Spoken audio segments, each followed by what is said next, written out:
What is happening, everybody? Welcome back to another episode of the Sports Card CEO. We are the official collectibles podcast of Just Baseball, and you're home for all of the in-depth knowledge of the sports card industry. Did he get another one? Oh, Gallo's on his way back. He got it! Santa Maria! Lindor again! There it is! He did it! A 40-70 season, and a season unlike any other in Major League Baseball history for Ronald Acuna Jr. There's a drive to right, off the bat of Evan Konnor, and what a postseason he is having. He hits this one hard. He hits it a mile to left. Mike Trout has ripped a home run. What's up, guys? This is Mike Trout, and you're listening to Sports Card CEO with Konnor, Bubba, and Ham. Bubba! Ham, this is really weird to see you on the whole screen, just your face, just you and I talking. But it'll be fun. We're just catching up. Just me and you, baby. Yeah, Just man, it's gonna be fun. The ham farmer. But yeah, it's a good day here in the cold, wintry southeast of the eastern part of the country. I tell you what, dude, I don't do winter well. I don't like cold weather. And so this week with a bit of a nip in the air, it's been a bit brutal. So I'm kind of ready for springtime. It's about to get worse. You see what's coming, right? I told you the other day. Dude. I mean, they're saying now this morning that it's almost 100% certainty that that's going to happen. So Atlanta and ice, Yeah, dude. does not end well. Last time we had the ice apocalypse down here in Atlanta, we had a couple of our guys that were going to pick up trucks. I think maybe we bought some new trucks just like 5 years ago up in like Washington, D.C. area, and they were coming back into Atlanta. And that ice storm happened. They were stuck on the interstate for like 24 hours. They're sleeping. One of them was sleeping in the truck, and they said they were beside a big rig, and all night he'd be like, oh, they'd hear that air brake go off and jump. But yeah, so we had to go rescue them from the ice storms. You know, Yeah, here, we don't do well down here in snow. I joke for with people with kids. A snowstorm is like a prison sentence because it's like they go outside for 10 minutes and it's fun, and they come inside and you're locked in with like clothes upon clothes upon clothes, and just anyway, hopefully this weekend we survive. But good to be back on the show with you, buddy, and diving in here.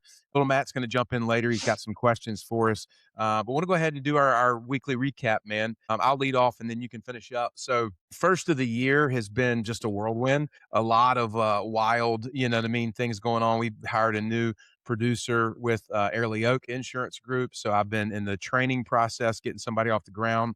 We have somebody else coming in this week that we're looking to hire. So on the personal business front, a lot of growth, a lot of expansion, and kind of stepping into a new role for me, truly CEO role of overseeing, the producers and the sales side of the business. So that's been good. Of course, in our endeavor with cards, we've been diving into this new joint venture here where we're buying, all of the inventory together. Had a big win, this week with a first round of some big sales. We put some cards on auction that seem to be doing well. Anytime there's flow. Big Matt likes flow. I like flow. I like I like flowing. So it's good to see some flow going on. But yeah, man, winter is a time. It's kind of weird. Like we're kind of hunkered down. I think it's a season for reset and rest and just slowing your mind and everything down. And we want to run at the first of the year, but I try to kind of keep myself a little bit centered. And then when springtime comes, I'm ready to race. So that's what's up in our world. As far as card things, one last thing, I'm itching to buy something right now for like PC, and I really want it, but I have a hard time. Like I want to buy it in person, and it's a Gaudy Ruth. Like I really want a 33 Gaudy Ruth, but I want to see it before I buy it. And all these ones that come up on eBay or Fanatics, it's like I'm looking at them in a distance and I'm like, I want to touch it. Right. So I'm like itching to get to a show, and we don't have a show for, probably almost 2 months, in the beginning of March. And so, I'm getting a little bit of FOMO of buying PC cards right now. So you want to go to the mall right now and go shopping. You're done with this e-commerce. You want to go to the mall. You want to go touch it and see it and look around. I get it. I totally get it. Well, yeah, it's it's for us on the card front. You said it. We've we have honestly hit the ground running. And that's what, to me, this time of year always signifies is like stockpiling. It's like we're squirrels and we're stockpiling nuts over here. And, what was weird about this fall and really last fall as well, and winter now, is stockpiling isn't what it used to be. It used to be you could go out and you were the squirrel and you were going in the forest and there were nuts everywhere. Well, now when you see one nut, you better grab 3 nuts because it is tough to go and compile and stockpile like it used to be. And so I think that's the game right now, is getting ahead of that and then being able to time kind of when you feel that turn from stockpile to everybody's on it. And I think that's genuinely that magic moment usually happens right after the Super Bowl. Because you get everybody's attention that starts to turn from football, and basketball's kind of dragging on to its part of the season. And then all of a sudden it's like, okay, it's baseball time. And that's kind of what happens with my kids too, honestly, in sports. Like my oldest son's playing basketball right now and he's a baseball guy through and through. But when it becomes basketball season, all of a sudden he's a basketball player. And right about now, basketball, we got another couple weeks. Right about the time it ends, he becomes a baseball player again. And then when baseball season's over, he's a football player again. And I think that's kind of what the card market does. It's got these little periods of time where everybody becomes a fan and wants to watch what's going on in that market. And baseball has that coming, obviously, in late March, early April, but it actually begins even sooner than that. And I think that's probably 3 weeks away. Yeah. Speaking of, I know this is predominantly a baseball podcast and we talk about Bowman. Can we talk? Look, Big Matt has a theory here, Bubba. I want to hear your take on this, okay? Okay. I am the tinfoil hat wearing guy, right? But I promise you, I think the NFL is rigged. I'm sorry. You do? I do. I think there are forces at play here, boys and girls, that we can all be naive to, and we can think that everybody's just out there having fun and playing their little hearts out. But I'm sorry. There are too many hands in the cookie jar. There is too much money being made. There is too much in Vegas. There is too much on these news media things. They love a story, and they're going to do anything to put a story forward. I'm telling you, when I was watching these games this weekend, I just feel that. You go ahead. I'm the weird guy. I need to get a pair of scissors and cut this tinfoil hat off of Ham real quick before he fries an egg on top of that thing. That thing's on fire right now. No, I think it'd be pretty hard to rig a league where teams like the Browns have been down so long. And teams like the Raiders, where these owners and people are putting money in because the money share. And I mean, you've got teams that have been these legacy teams year in and year out. I just think it makes it really hard to want to, in fan bases, that are pouring money into something. So I don't know. I think it'd be really, really hard to be a player that's coming from college football. And you're talking about people that are getting paid millions and millions and millions of dollars and then go, hey, by the way, you're an actor now. So I feel like, honestly, I'm not going to say that the NFL hasn't had their favorites at times that they want to see win for their own benefit of ratings or whatever. But yeah, I don't think I'm going to call that one far-fetched there. Bitch, it's a bit exaggerated. My point is, it's like the storyline is always the same. The Bills can't win in the playoffs. The Bills, was it Jim Kelly and, what's the other guy that lost 4 in a row or whatever? You know what I'm saying? Like, and then it's like, look, there's Drake May. Oh, guess who he plays for? The Patriots. Where did the greatest quarterback ever play for? The Patriots. Tom Brady. We need a new Tom Brady. Oh, Drake May. And Bo Nix. Oh, poor Bo Nix. His foot's broken. Drake May to the Super Bowl. I'm sorry, dude. Like, I was watching this weekend, and then here's what did it in for me. Final thought. We'll move on. Last night, watching the college football playoff.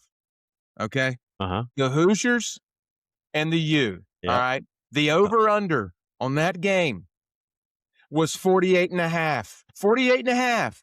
They come out in the first quarter and score 3 points. They have 10 at halftime. Guess how many total points were scored in the game? 48, Gary. 48. You're telling me that Vegas is that good that they know to the half of a point of the over-under on a game? Like, I was like, all of it's fake. It's Fugazi. All of it's Fugazi. I can't get in anymore, Bubba. Doing enough of, I'm not a big sports gambler in that sense of like over-unders and lines and stuff like that, but I track the line. And I can just tell you that, yeah, that happens sometimes for sure. I've seen it before too and be like, wow, man, these guys are impressive. And but then there's times that, dude, they're off by 20 points, 30 points. I mean, there's games where it's like, oh, it's a low scoring affair today. It's going to be 39 points and they score 65, and so it's just, I just think in life, in sports in general, that's what makes sports so special is that you really don't know what's going to happen any given day in any given season. I mean, shout out to Indiana. I'm glad you mentioned that. My dad's a huge Indiana fan. He grew up in Indiana, born in Indiana. You talk about a team that's been suppressed. Oh, yeah. And in a day of college football where it's a money game, I mean, these guys are getting these schools that are up there at the top. I mean, they're spending big, big money, and they got big, big donors that are getting them to that point. And to go out and see an exact situation of that and see two totally different ends of the spectrum there and see what Signetti did, that'll go down as one of the coolest things I think I've ever seen. Is you've got a game that was changing so much in college football about money, and then somebody kind of broke the code.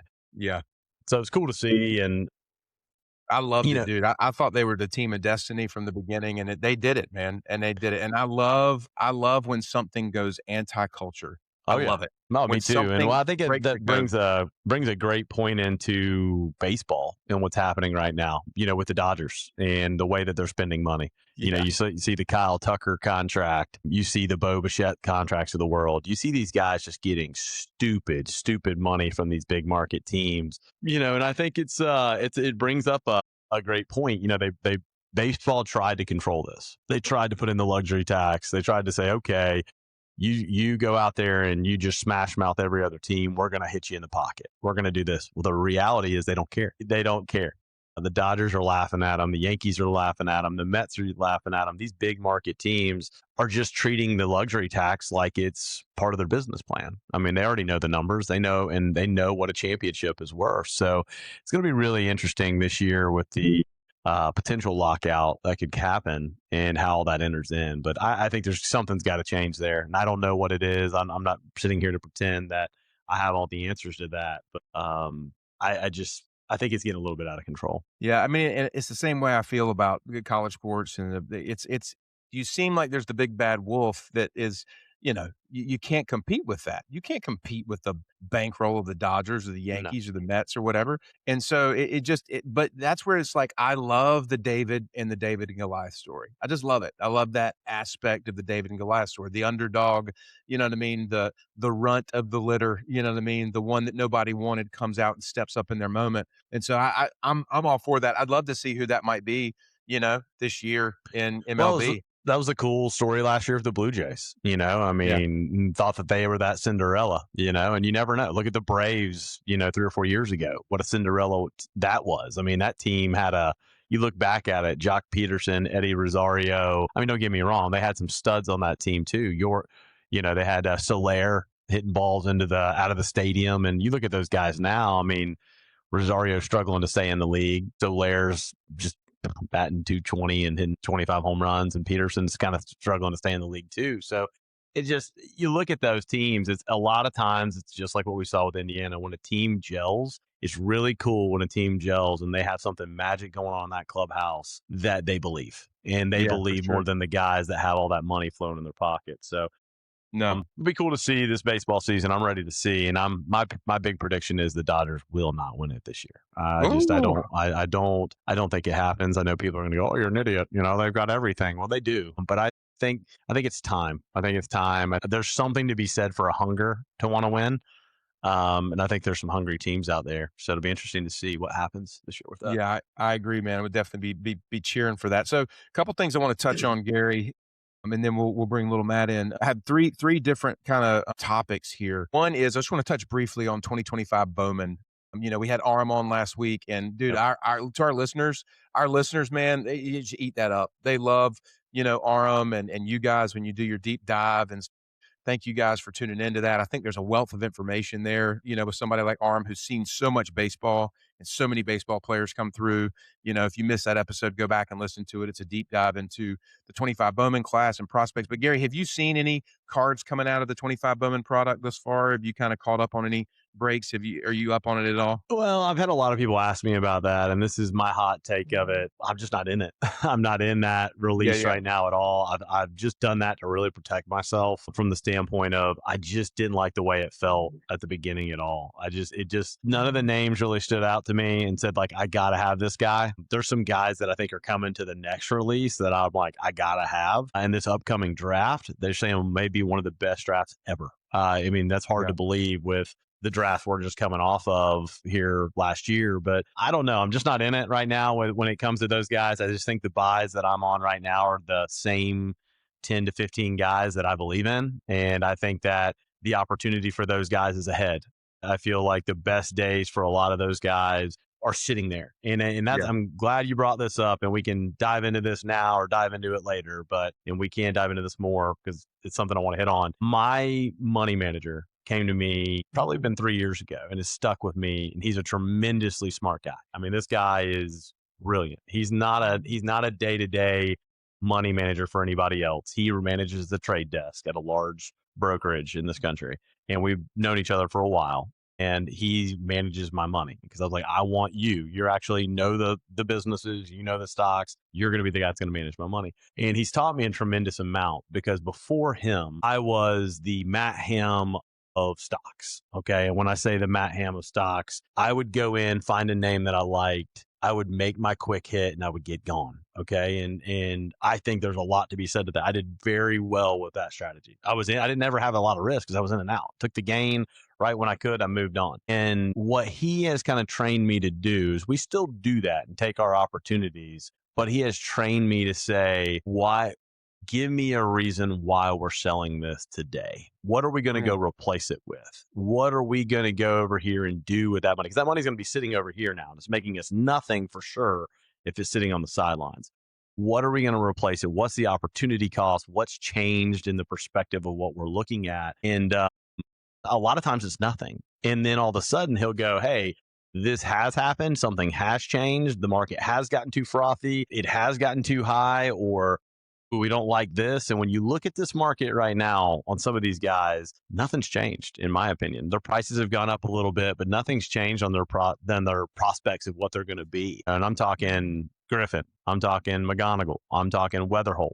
Kind of big trio of this group. But then you look at the secondary tier. You can say the same thing for the secondary tier. The guys that Aram has been talking about, your Quinteros, your hosts, they still are high upside guys. And so to me, that's where I'm at right now in the card market. While everybody else is kind of looking at the new shiny stuff, I'm sitting over here going, I want to continue to load up on the stuff I really, really want. That's just kind of been my MO the last couple of years. When you look at James Wood, when you look at PCA, when you look at a lot of these guys that I did well on, it's because you have to have some conviction about what you're actually buying.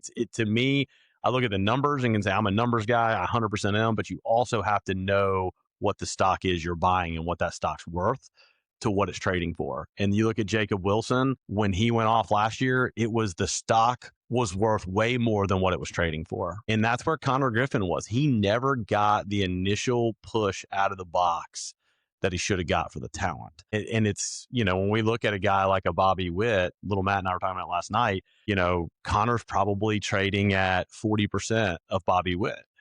Does he have 100% of that potential? I don't think there's any doubt. So there's 60% there left on the bone. Where does that 60% go in the next 75 to 90 days at the call up? I'm going to say it goes another half of that bone. So I'm going to say that if there's 100% on the bone, he's at 40% of the bone. I'm saying he's going to get to 70% of the Bobby Witt values by the time at call up, in my opinion. Yeah. Because he could go higher than Bobby Witt. Yeah, and again, I think it's super valuable. And I think the topic here is, future value versus current value, right? It's this idea of what's the potential value here? What's the potential return? What's the future value versus what do you have right now? And again, this is me being like abundantly transparent on this show. I walked away from a 6-figure income 8 years ago, and I lived off of savings and did ministry work for the better part of 6 or 7 years. And, went through a season of life where I didn't really have an income. I mean, I had a little bit of money coming in if I did a speaking gig or went and preached somewhere or whatever. But it was a life switch for me that put me in an entirely different mindset of how I viewed, money and capital and all that kind of stuff, because I had this nest egg that I had built up that I was living off of, and I was watching it kind of come down. And so my tendency is to store up the nest egg and be super cautious with, exposing myself. And so when Matthew and I got into cards, it was just an easy thing for me to only see the current value. Like, dude, if you're making 20% on your money, like, let's go. Next thing. 20%, next thing. Honestly, here's the truth, Gary, and this is going to put me out there in front of all of our listeners or whatever. I don't have a ton of conviction in players. I just don't. Like, I don't have this thing where I go, dude, like, I'm so convicted and convinced that this guy's this thing.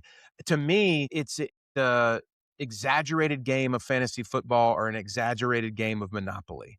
You know what I mean? And so all I do is insert myself into the game and kind of play along. And I'm able to kind of, now, do I love certain cards? Yeah, I do, but am I like hugely convinced of, that card's value in 2, 5, 10, 12 years? Not necessarily, because I tend to be hyper focused on the current. And so because of that, I miss out on opportunities. I miss out on the scale.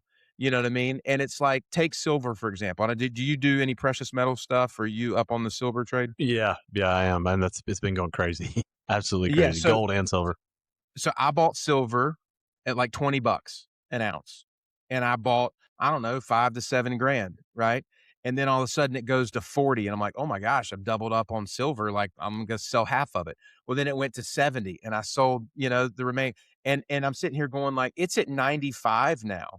If I had the conviction and truly believed in what people were saying about silver, I would have put 50 grand in silver when it was at 20, and I would have 4X'd, have 2K now. But I don't have that kind of like, that's where I've always struggled because of how my story is kind of unfolded. So that's just me personally. That's to give context to our listeners of where I come from. So, I tend to lean on the current value, and if we can make a return, move on, versus what you're saying, future value. And I see both sides. It's just there's this internal wrestling that I go through that finds it really hard to have that conviction, to the staying power. Well, I think it boils down to this. I think you and I, Ham, and I've always said this, it's kind of weird. Ham's kind of like my dad. He's kind of like me and my dad and I had this business relationship that we started, 20 something years ago.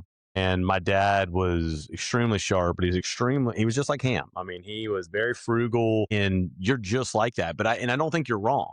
I think that there's the balance that I see is you use your example of silver, okay, and compare that to crypto right now. So crypto's gotten smashed, right? So you could have had all the conviction you wanted on crypto, but if you're wrong, we all look like losers when we're wrong, right? And so you could have gone with silver and said, oh, I'm going all in. It could have gone the other way, and you could have been one holding the bag while it was up, all that money. I think that there's no guarantees in anything, right? And so I think that the way to play the game when you're running a business is you've got to understand what you're willing to gain and what you're willing to lose at any given time. And you've got to understand that equation in your head. And you've also got to understand at that moment, like for me, I'm a percentages guy. I like to think, okay, for example, in our current business, I like to think, okay, we've got 80% of our cards that are over here that we could liquidate tomorrow, and we would not have no emotion to them. That's the majority of the cards that you and I actually own together right now. And little Matt and Justin, probably 85% of them, I really have no opinion on, other than, okay, great, we can make 20%, like you said, and move on. But then there comes along these opportunities where you're looking at it and going, man, I just don't understand. And little Matt's really good at that game. Where little Matt is really good is to be able to say, wow, do you see this? Do you see where this card is trading compared to what this over here is trading at? To me, that's an opportunity. And that's where it's and again, I'm not on here to preach to anybody that, hey, you need to take a bunch of risks, because I've been saying the opposite for the last year. I just think you have to determine what that is. Each person's risk tolerance is different, and you've got to have open eyes in the card business of that. Because if you're 100% gunslinger all the time, you're going to lose money most likely in this game. So I think you've got to have that weighted average. If I wanted to give a correct percentage to somebody, I would say 80 to 90% needs to be your safe money, and that 10 to 20 needs to be your gunslinger money. Go for the shots. For sure. And so that's just my opinion on it. Yeah. No, and I totally get it. And like I said, because of that, it's interesting, man. Like my grandfather was a serial entrepreneur, right? He was a World War II, vet pilot. And he was a guy who you couldn't put him in a box and you couldn't tell him what to do. He did whatever the heck he wanted to do. And, for example, when my uncle was like, I think 9 or something like that, my grandfather was a pilot. He flew an airplane to Alaska from North Carolina. It's a long way. He flew an airplane to Alaska with my uncle, sold the airplane in Alaska, fished for like a month in Alaska, and then used the money to buy a Suburban and drove back to North Carolina. Okay. That's my dude right there. Yeah, that's the kind of guy he is, right? And so, his whole life, he was inventing things and making things and all this kind of stuff. And so in the Southeast, Gary, you'll know this, there's a grocery store chain called Food Lion, okay? It was started in Salisbury, North Carolina, where my grandfather lived. And it was started by a very good friend of his. It was called Food Town. Well, this very good friend of my grandfather came to him and said, hey, getting ready to start a grocery store chain. I'm going to call it Food Town. I'm looking for some investors. My grandfather said, nah, I'm going to go buy a farm. So he went and bought this farm in Salisbury instead of investing in Food Town, right?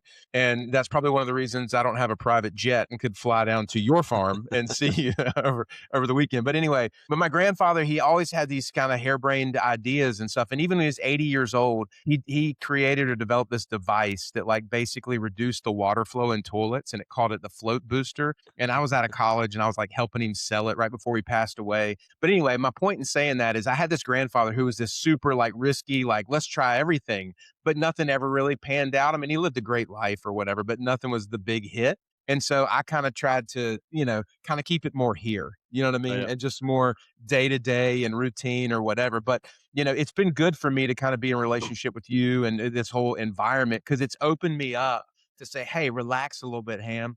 Relax a little bit, take a little bit of risk. And again, I've had major risks in my life, but when it comes specifically to kind of the card market and the financial piece, I just tend to be very by the book, very black and white. You know what I mean? No gray areas. That said, where you look at your guys right now, Gary, you mentioned, squirrel storing up nuts for the winter, how it's hard to find, these types of cards. When you look at McGriffin and McGonigle and Weather Holt or whatever, like, where do you go? From here, where do you try to find?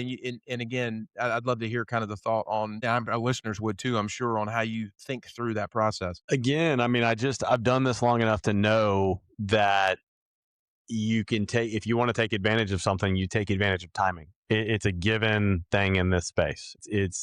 I'll use an example. I talked to little Matt about it before the Patriots game. Okay. And I'm going to use a football example that relates to baseball, because baseball is not at that point yet that football's at. And I saw it you saw it last year happen in the playoffs in baseball. So I'm going to use two different examples. A lot of times you can't see this stuff coming, and you got to take a chance if you want to do this. And you got to believe, number one, in the chance you're taking. So the first example is Drake May. Okay. I was watching the game, and it was pretty clear to me in the second half that they were going to win the game. Okay. And so I texted little Matt and said, hey, you want to come in on some Drake May? I'm going to buy him right now. And he's like, I don't know. I think you might have been sitting beside you, because he was like, no, I don't think I want to. And I was like, yeah, that doesn't sound like little Matt. So I was like, so we're going to, big Matt saying no to this. So I went ahead and I bought a bunch of Drake May stuff. After they win that same night, there were auctions going later into the night, like 11, 12 o'clock on Fanatics. That same card that I had bought earlier that night, all of them, was now worth 20% more by the time I woke up the next morning, because recency bias and everybody there said, oh, okay, well, if he wins again next game, he's going to the Super Bowl, right? He's had a tremendous season in the Super Bowl.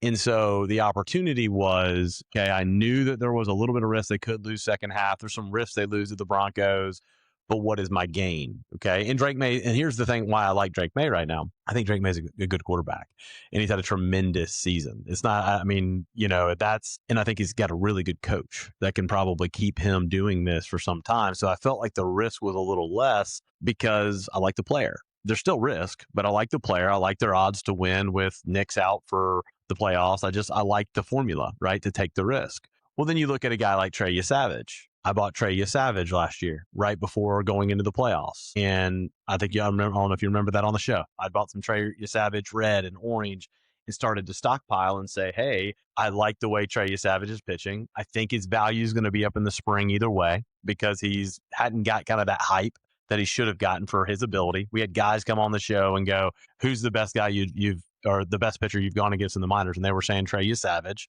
He wasn't trading like that, right? And then here comes the playoffs. And Trey Savage then shows what he's capable of doing. Yeah. Look at his market. And so my point is, markets are going to show you that people get laser focused on certain times of that space. Well, in the baseball card space, we live it every day, so we don't see it. Yeah. But only a percentage, 20% of the people are on the fray of baseball right now. If you went to a card show, 15 to 20% are looking for baseball, max, maybe 10%. Most are still flipping football. They're flipping basketball. We are the small minority of that. Well, we're about to be the majority in 30, 60, 90 days. I'm looking for Shohei. I'm looking for Judge. I'm looking for Witt. I'm looking for, what these big name guys, right? That's going to happen. And when that happens, it pushes gas to everything. And there's FOMO of going, oh my gosh, look at this Konnor Griffin guy. He is the next guy. And those guys haven't even come to the table yet. The only FOMO guys that are here right now are the 10%. But that 10% is going to be joined by 90 other percent as MLB season's about to begin. And if Konnor Griffin breaks the roster, there is going to be so much momentum pushing around that kid. It's going to be ridiculous. Number one prospect in baseball, power, speed. You saw what Baseball America comes out and says.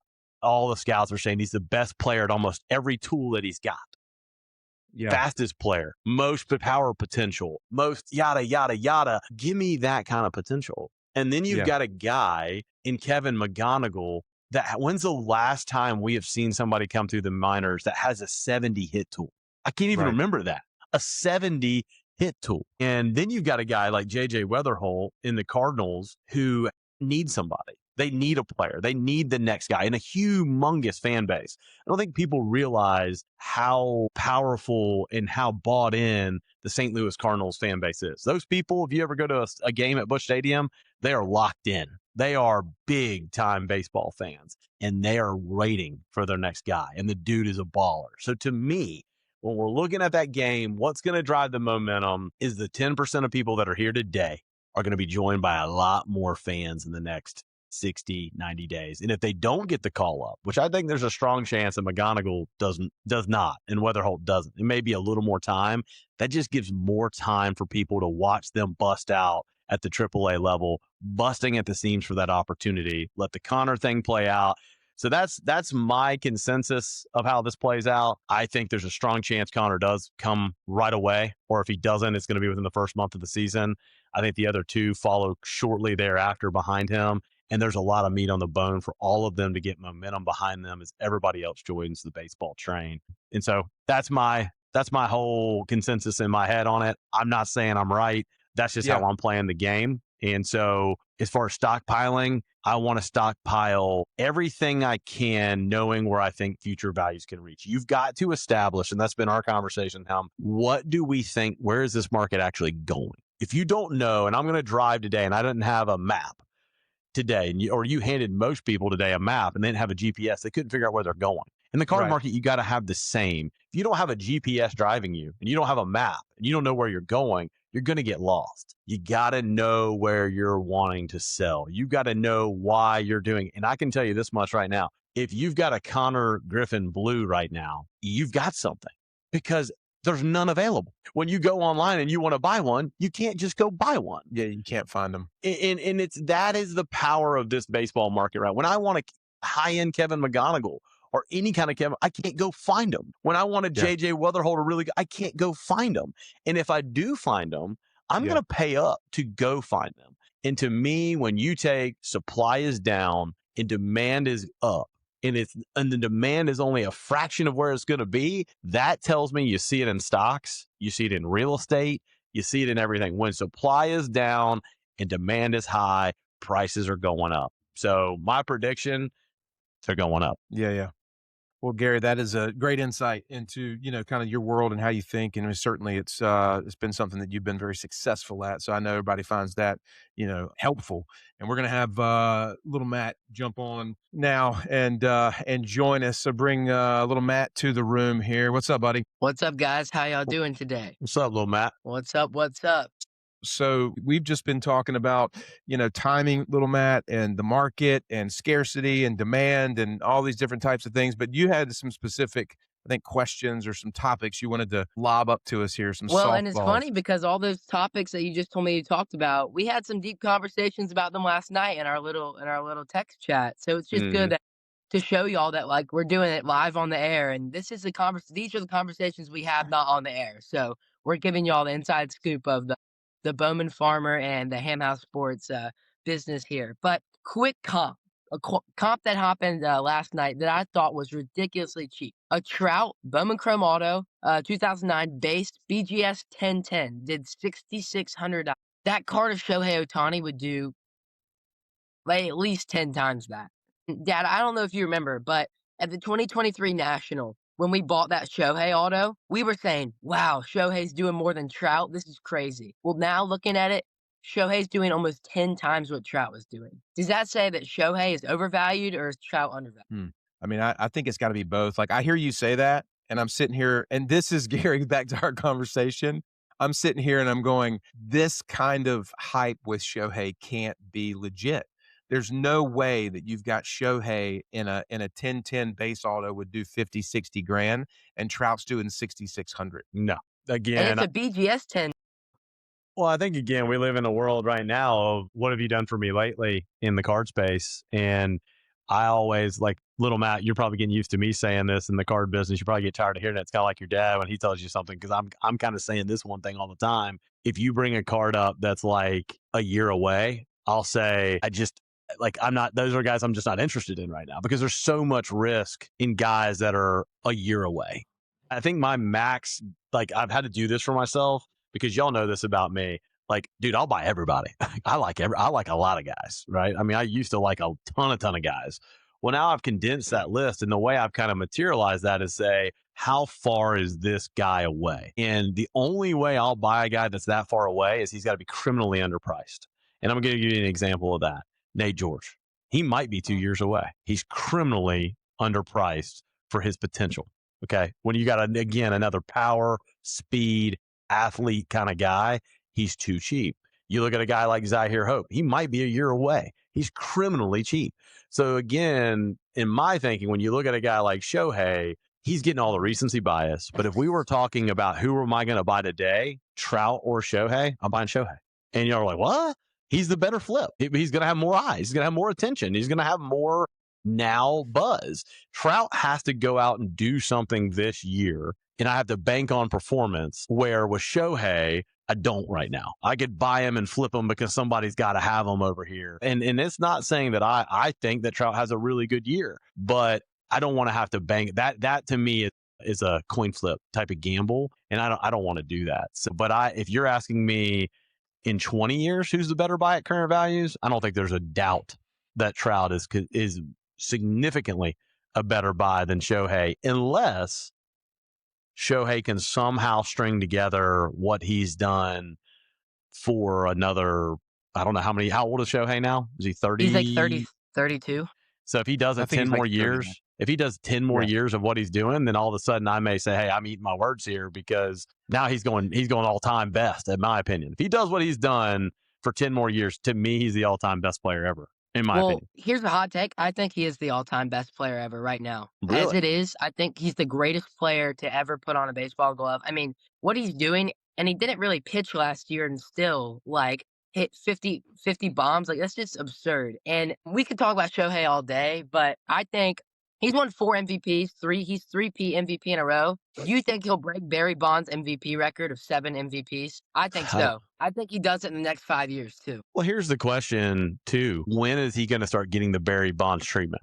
I mean, if Barry Bonds, I vividly remember, I was a kid when Barry Bonds was doing what he was doing. Mark McGwire, Sammy Sosa in those days. Mark McGwire was a good baseball player. Sammy Sosa were great baseball players. They could crush a ball. But, dude, Barry Bonds was different. I mean, you look at those stats, like, he nobody would pitch to this guy. I mean, he's kind of like, and I feel like that's what Aaron Judge gets. Look at the walks with Aaron Judge. Like, they get that respect where for some reason, when our team's going to start doing that to Shohei. And I don't know if it's because the Dodgers have enough firepower around him that they don't do that. But the Judge, Barry Bonds, I think Judge is the underpriced one, in my opinion. I think if we're talking about who's underpriced between Trout, Judge, and Ohtani, Aaron Judge is going to be remembered right there beside Ohtani in this generation, right there. Well, I mean, I also think the thing, too, is like the Dodgers have so many different players.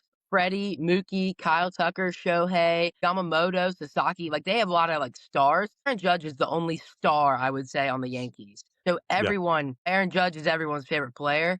And Yankees people spend big money. It's definitely an interesting topic. So what else you got, little Matt? All right. So this is a question me and you were talking about yesterday, Dad. So we had a good buddy reach out and said, I want to buy Bowman and I want to make like a fund worth of 30 to 40K worth of Bowman. If y'all two had to make a Bowman fund, you could buy 100 base autos, you could buy one red, Bowman fund between 30 and 40K. How are you making that fund? And what do you think it's worth in 3 months? It's a great question. I'll give you my take on it first. I have two different answers. If I'm doing this for the sake of simplicity, I'm going to go after that kind of orange gold parallel of like probably 5 guys. And my philosophy would be that 2 of those 5 are going to see significant upside, where 3 of 5 may be flat or slightly up, and that makes it I only have to deal with 5 of 7 cards, right? So which 5?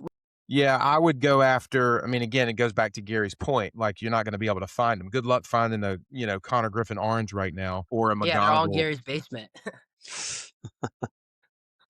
We got a McGonigle orange on the shelf over here, but I would go, I agree with everybody. I love Konnor. I love McGonigle. I'm a little bit less on Weatherholt. I do like Walker. And then, I like a guy like Samuel Basallo, in the next, you're talking 90 days. And then I would probably throw in, like a flyer, like a Wyatt Langford or a Jackson Holiday, somebody who seems underpriced right now, somebody like that. So I would go those 5 guys and I would try to get some color of them, and I would just have like a 90-day hold.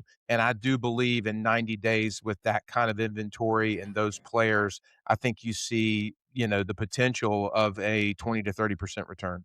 So you think if you buy some gold 10s of all those players, let's just say they run 35K for all of them, you think they're 45K in 90 days? Yes. Okay. Yeah, right. that would be kind of my, the other side of this is if I'm actually managing a fund, I probably would go more diverse with some base, with some refractors, with some different color to give some diversity, just because if everything's in these gold cards, you have to have a higher end buyer. Whereas, a dad and his son might go and drop $500-$600 on a base auto. They're not going to drop $5,000 or $6,000 on a colored Bowman card. So I would probably have more diversification if I was managing it and I wasn't hesitant on how many cards to own. So anyway, that's my kind of dual answer. Right.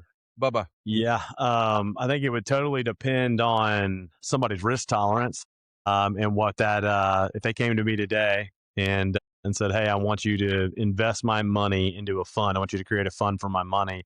What are you looking for? If you're looking for lower risk, high, I'll use it this way because there is no such thing as low risk, high return, in my opinion. But a lower risk, like standard return, give me Judge, give me Ohtani, give me those type of guys we just talked about. Trout, those type of names. Acuna, those type of names. And I would throw Acuna in the same next list of guys that I think have high potential upside in their cards. If you were to come to me and say, hey, I also want to kind of lower my risk, but I want a shot at the moon. Give me guys that could potentially, give me where my money could double. Give me guys like Dylan Cruz fund. Give me the Jackson Merrill fund. Give me Ronald Acuna in that same fund. Guys that got high ceiling potential in their cards, but their cards are down. But if you were going to come to me right now and you were going to say, hey, I'm obviously going to run a fund very similar to the way I'm running my own card fund. Give me the guys that I believe in 90 days are going to get me pretty damn close to a 20% guarantee, that have a chance to return 100%. Give me McGonigle. Give me Griffin. Give me Weatherholt. I mean, there's no doubt about it. And then if you were going to come to me and say, hey, I want Kathy Wood type investments. I want something that y'all familiar who that is? ARK Investments. She kind of goes out there and she owns a fund. What are the ARK funds? Yeah, ARK funds. Yeah, and yeah. Okay, gotcha. High risk, all kinds of big name, but crazy returns when she hits. She can go down, and you were like, "Hey, I want crazy returns. I'm willing to lose it all. I'm going to gamble it." Then I'm going to compile you a list of value pitchers, guys that could 20x it for you.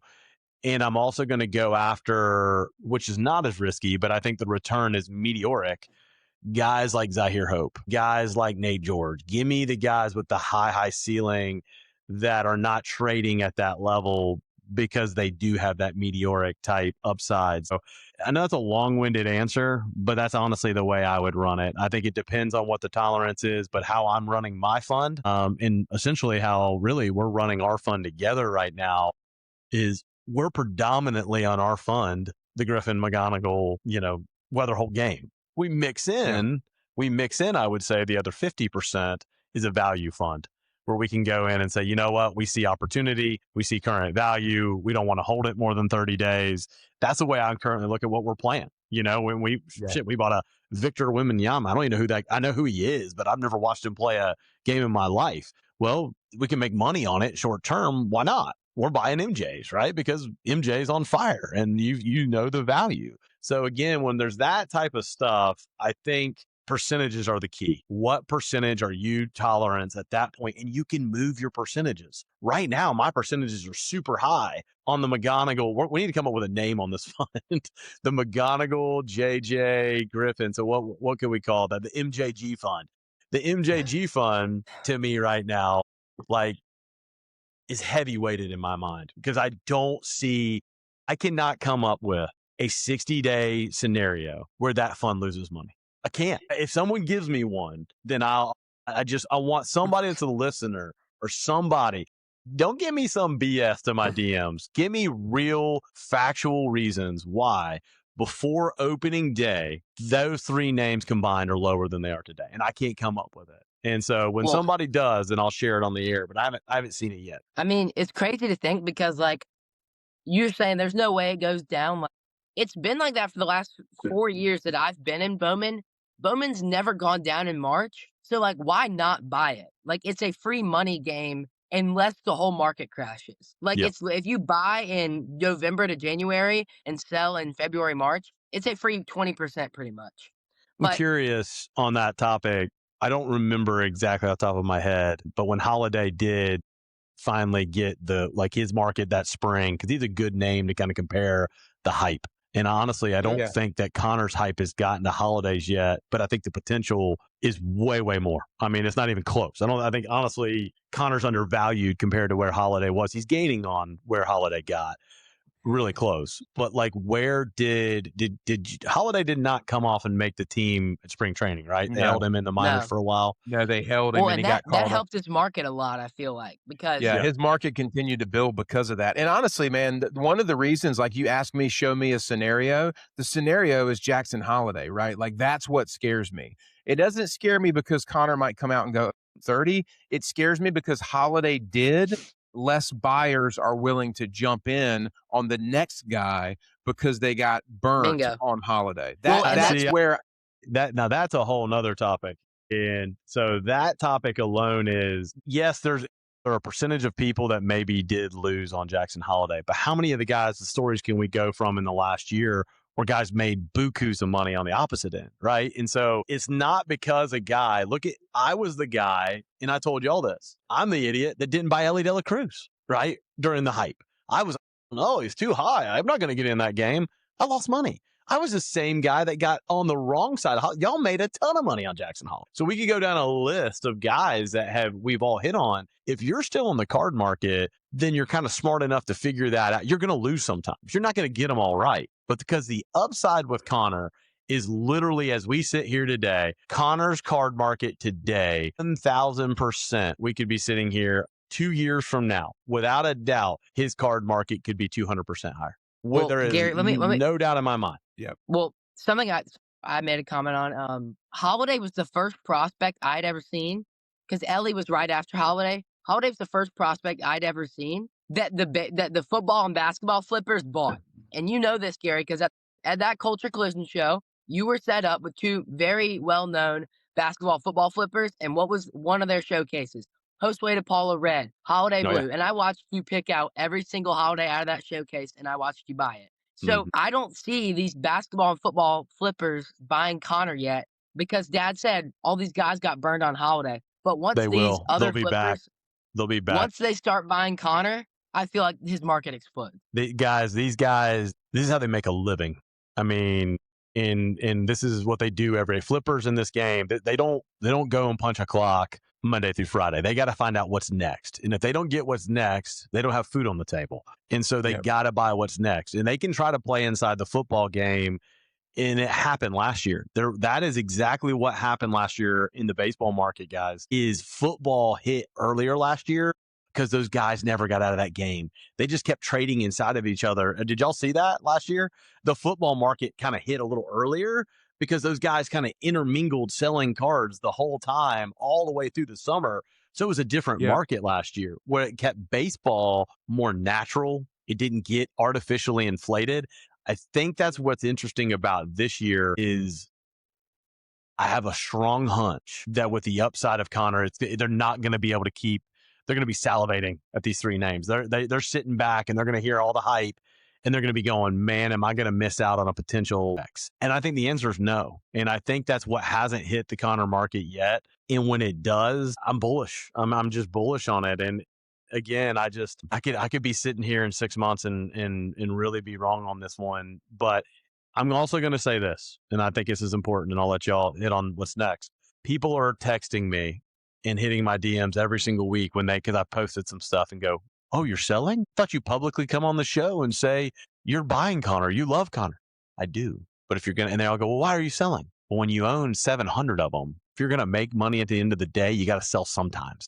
And so, at the end of the day, you've got to sell into a market a little bit too. But I can promise you that I'm still packing a lot of Konnor heat in the background. And I'm kind of balancing, okay, where's my fund at any given day? And if somebody comes along strong and says, hey, they want that Konnor more than I do, guess what? It's theirs. They can go put it up on their mantle and they can go, ooh, I love it. And they can love it more than me.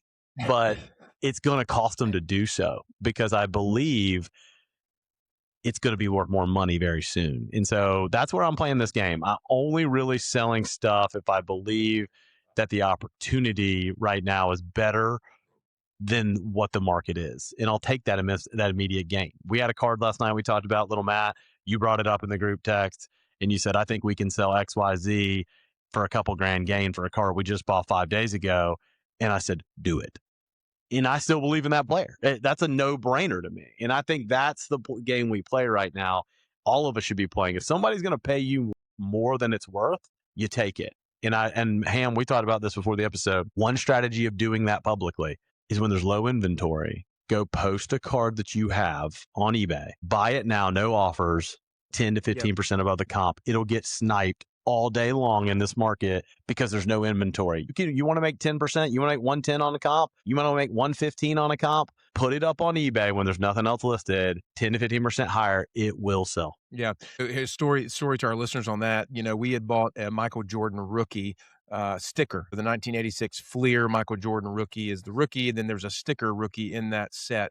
And we found a freshly graded 8.5 sticker. It's really difficult to find freshly graded Michael Jordan rookie cards, period.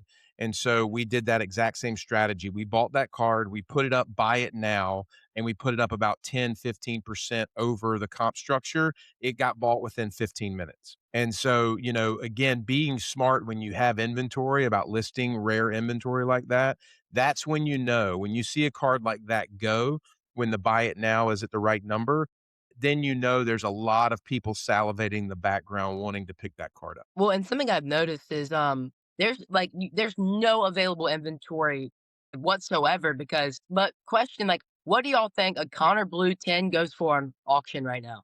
Because his bases are selling weekly, his refractors, we haven't seen a Blue 10 sell in 2 months. The last public sale was $4,000. What do you think it goes for on auction right now? Over 5. I bet it goes over 5. Yeah. Absolutely. Yeah. I would agree. It's funny. I went back 6 months ago. I mean, we had Konnor on the show about 6 months ago, right? When about July, summertime, probably something like that, Bubba? Yeah.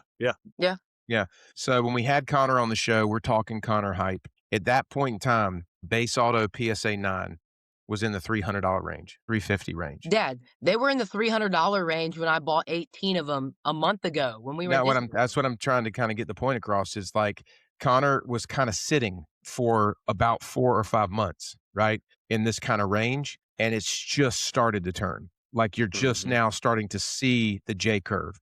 Like this is helpful for me to go back and look because now I'm starting to see. Okay, well he was actually here for a little bit. Well, Dad, let me ask you. Well, Bubba, let me what ask are you doing? y'all. What's your telescope there, Bubba?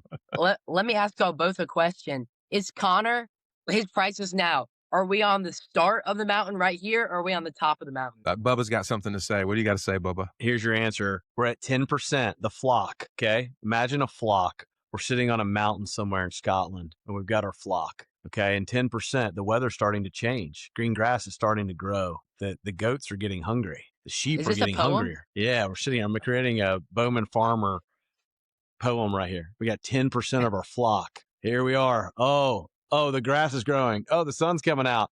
Oh, it's getting closer to that time. The flock continues to grow and gets closer to 100%. What do y'all think the prices are going to do? When the flock arrives, the prices are going to blow up. He is the number one prospect in baseball. He has all the tools. He's not only the number one prospect in baseball, he's got the most power. He's got the most speed. He's got the most height. He's got the most everything. He's got the size. He's got it all. When the flock arrives, he will fly. We need to name this show the Konnor Griffin Glaze Show. I feel like every episode the last month has been just Konnor Griffin Glaze. Well, I see these people and I see people posted it the other day, and I want to mention this. And I think he is a listener to the show. Somebody posted, who is the best buy right now in baseball? Who is the worst? The number one worst buy on this guy's post that people were saying was Konnor Griffin. What are you smoking, peeps? Yeah. I mean, wake up and smell the coffee. I mean, I literally like, if he's the worst buy, sell them all to me. I literally will buy them all. Hit me up right now. I'll buy every single one you have because it's literally, we are sitting here in January, talking about baseball cards. And if somebody in their right mind thinks that Konnor Griffin's going down in the next 60, 90 days in January, you're crazy. Yeah. Well, another thing that's crazy to me is like a lot of these guys that are the big guys, they were the hit of the product. McGonigle, hit of the product. Holiday, hit of the product. No one wanted Konnor Griffin except Gary. Gary called me as soon as the product came out. He said, I've been studying this Griffin kid. I need all 25 oranges. I was at the park with my dad, and I'm like, okay. I went and found an orange, $1,600, and now they're like just crazy. Then, Dad, you remember at the Raleigh card show, I bought a Caglione and a Konnor True Blue together. No one wanted that Konnor Blue. I ended up selling it for $350. No one wanted it. That's the thing. It's like, and that's what's so beautiful about the Bowman game is when you do your research, when you understand the game, when you understand the tools the prospect has, and you understand kind of how the market responds. I tell people this all the time. People always ask me about, oh, I bought baseball cards in the 90s. I was like, yeah, well, good for you. They're not worth anything. You know why they're not worth anything? Is because when they put a prospect inside the box, that prospect was already debuting, right? And there was really not a lot of hype around it. Now these card companies have figured it out. You get the opportunity to buy guys before they've ever played, and you get to run it up through the minor leagues and track their projection, their trajectory into debut. And that has changed the entire game because there's an entire ancillary market to the card market of people who are chasing the next up and coming prospects, and you have this window of time. This is why I'm comfortable with it. That's just why I hate football and basketball. I don't want to buy a football player when he's coming into the league, having to cut his chops against Garrett coming at him off the corner. You know what I'm saying? Like it's almost a automatic fail that you see a rookie in basketball or in football truly succeed without some kind of recourse. In the baseball game, there's so much time beforehand. And highly priced they are because let's compare two cards. The Cooper Flag Super that was just pulled. That card's going to do $1 million. The Konnor Griffin, the number one baseball prospect, that card's not $1 million. I think it should be. I mean, I'm not saying it should be $1 million, but that just shows how the number one basketball prospect card is $1 million, and the number one baseball prospect card is probably somewhere in the 200 range, maybe more. Yep. Hey, real quick, this is sitting on top of my head, and I think I got to share this with our listeners because I'm in a special mindset this morning to share this. If you guys were going to make money in baseball cards, big money in baseball cards, so you could flip back 2 years ago and say, hey, give me 3 guys, okay, not flipping them, but you wanted to just make money. You were going to just buy these guys and you were going to make money on them. Who are the 3 Major League Baseball card players currently, active players you would be buying if you wanted to say you made money, tremendous amounts of money in the last 2 years? Who are those players? 3 names. Judge, Shohei, and talked about him earlier. Witt. You say Konnor? Witt. Yeah. So you could play around. Okay, we can jack around and we can talk about who's the smartest in the room. Oh, we bought this prospect, or we bought that prospect, or we bought this major league player, and we do on the show. It's fun to do it, right? I love Dylan Cruz. For obvious reasons, I've been telling y'all that, right? But he is a lottery ticket. Okay, those other 3 guys were not lottery tickets. These were, you were going to make money on these 3 guys. We could jack around and play the game any other way we want and distribute our money over here on major league players. But the money was to be made on those 3 names because that's what people wanted. That was where the demand was. It's the same thing in prospects. That's why I haven't been getting excited about the other people, because if you want to make the money right now, where is the demand going to be? All the attention is going to be on these 3 players currently that are there. Doesn't mean that the conversation can't change quickly to somebody else if they're booming and they get the call and they're crushing it on their call-ups. But in the next 60, 90 days, the attention's on these guys. If you're wanting to make money in the prospect game, a high percentage of your volume should be on these guys. Now, you can also have the Zahir Hopes and the pitchers and all these other people. And I do. And you can have those. But if you're really wanting to make money, we really want to simplify this game, go where the flock is going. Yeah. Because when I try to outsmart the room, every time I try to outsmart the room and go, oh, Shohei's just too high, I'm a dumb A. When I try to say, oh, I don't know, Aaron Judge could get hurt again, I'm a dumb A. Because those people want that. They want them.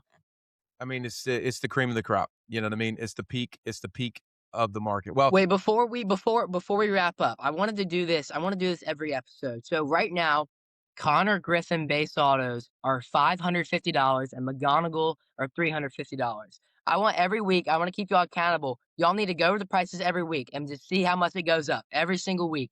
The Konnor base autos would be $700 in a month. $550 on Konnor and $380 on McGonigle? Yeah, like $350. All right, that's a timestamp, boys and girls. January 20th, we're recording this episode. $550 and $380 Konnor McGonigle base autos. All right, gentlemen, any final thoughts before we wrap up today? Walker Jenkins is the most undervalued prospect, not even close. I got something. Our boy Walker. Wait for your flock. They're coming. The flock is coming. Be there waiting when the flock arrives. Be there waiting. If you show up to the show after the flock, you will lose money. You show up before the flock, you will be prosperous. I love Gary's narrating voice. I did too. Gary gets a narrating voice down here. It's fantastic. I'm going to get ChatGPT to get Gary. I'm going to get you as a shepherd on the side of a loch in Scotland with a flock, but on the flock, every little face of the sheep is going to be Konnor Griffin. Tell you what, if Konnor continues to go up like he does, I will live stream an episode laying with my flock of sheep. Okay, I'll live stream laying in a bed of sheep or goats.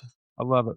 Well, boys and girls, thanks so much for tuning in to another episode of Sports Card CEO. We appreciate you guys listening. Make sure you like, subscribe, leave us a review, hit us up in our DMs. We appreciate you guys listening. We'll be back next week. Peace.